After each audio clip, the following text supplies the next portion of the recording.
Hello student, একটি important announcement এবং সেটি অফিসিয়ালিভাবে প্রকাশ করলো সরকারের ডিপার্টমেন্ট থেকে। সেটি হলো সরকারি চাকরির পরীক্ষার যে বয়সসীমা 5 বছর বাড়ানোর যে কথা বা প্রতিশ্রুতি সরকার দিয়েছিলেন, তো এবার কিন্তু সেটি সত্যিকার ইমপ্লিমেন্ট হতে চলেছে এবং সেটা অফিসিয়ালিভাবে কিন্তু প্রকাশিত হয়েছে। এবং সেই হিসাবে যতগুলো আমাদের রাজ্যের গ্রুপ এর পরীক্ষা রয়েছে তার বয়সসীমা 41 বছর বয়স পর্যন্ত করা হয়েছে, গ্রুপ বির ক্ষেত্রে 44 বছর, এবং গ্রুপ সি এবং গ্রুপ ডি রিলেটেড যে পরীক্ষাগুলো রয়েছে তার জন্য কিন্তু 45 বছর বয়সসীমা বাড়ানো হয়েছে। এক কথায় এই যে বয়সসীমা সেটা 11ই মে 2026-এর পর থেকে যে সমস্ত নোটিফিকেশান আসবে সেখানে ইমপ্লিমেন্ট করা হবে, বা সেই নোটিফিকেশান অনুসারে তোমরা কিন্তু বয়সের সেই ছাড়টা পাবে। অর্থাৎ জেনারেল ক্যাটাগরির স্টুডেন্টরা যেখানে 40 বছর বয়স ছিল সেটা কিন্তু 45 বছর হয়ে যাচ্ছে।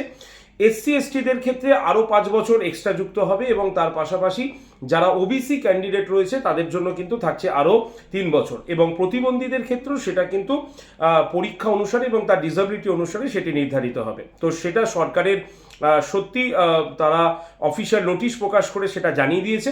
তাই আপকামিং সামনে আমাদের যে পঞ্চায়েত পরীক্ষা আসছে বা আদার যে পরীক্ষাগুলো আসছে সেই পরীক্ষাগুলোর ক্ষেত্রে কিন্তু 45 বছর জেনারেল ক্যান্ডিডেটদের পরীক্ষার বয়স কিন্তু তৈরি করে দিল সরকার।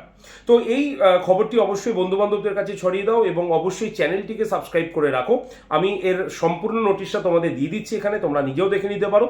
আর একটা ছোট্ট প্রশ্ন যার উত্তর তোমরা কমেন্ট সেকশনে করবে, সেটা হলো এই যে 45 বছর বয়সে সীমা দেওয়া হলো, এটি সরকারি চাকরির পরীক্ষার ক্ষেত্রে কতটা পজিটিভ বা মানে এফেক্ট আসবে সেটা অবশ্যই তোমরা কমেন্ট সেকশনে লাগবে, বা তোমাদের মন্তব্যটা যে 45 বছর বয়স পর্যন্ত সরকারি চাকরি যে জেনারেল ক্যান্ডিডেটটা দিতে পারবে বা এসসি এসটি ক্যান্ডিডেটদের যে বাড়ানো হলো বয়স সীমাটা, সেটি তোমরা কতটা সাপোর্ট করছো অবশ্যই কিন্তু কমেন্ট সেকশনে কমেন্ট করতে বলো না।